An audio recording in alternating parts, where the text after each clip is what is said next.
Collection કરે છે, પણ સંઘ દ્વારા એને રેગ્યુલર દૂધ ઉત્પાદક સહકારી મંડળી તરીકે સ્થાન નથી આપવામાં આવતું. શું કામ? કે સૂચિત મંડળી રેગ્યુલર મંડળી થઈ જાય તો ભાજપના જે ગુંડાઓ અને બદમાશો બોર્ડ ઓફ ડિરેક્ટરમાં બેઠા છે ને એની ખુરશી હલી જાય એમ છે. અનેક કરોડો રૂપિયાના ખોટા ખર્ચાઓ સહકારી સંઘના માધ્યમથી કરે છે. ભાજપની સભાનો ખર્ચો સંઘ દ્વારા કરવામાં આવે, જમણવાર સંઘ દ્વારા, નેતાઓની આગતા સ્વાગતા સંઘ દ્વારા.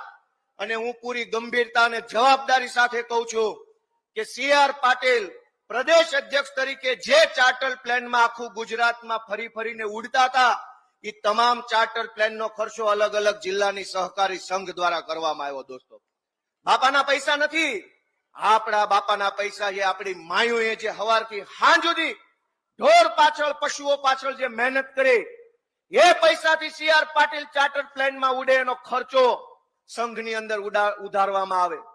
સંઘની અંદર અલગ અલગ અનેક પ્રકારની ફાલતુ બિનજરૂરી જગ્યાઓ ઊભી કરે, એ જગ્યા ઉપર પોતાના ભાઈ ભત્રીજાઓની ભરતી કરે અને કરોડો રૂપિયાનો કારણ વગરનો પગાર આપણા પૈસામાંથી પોતાના ભાઈઓ ભત્રીજાને કોઈને મેનેજર બનાવે, ઇન્સ્પેક્ટર બનાવે.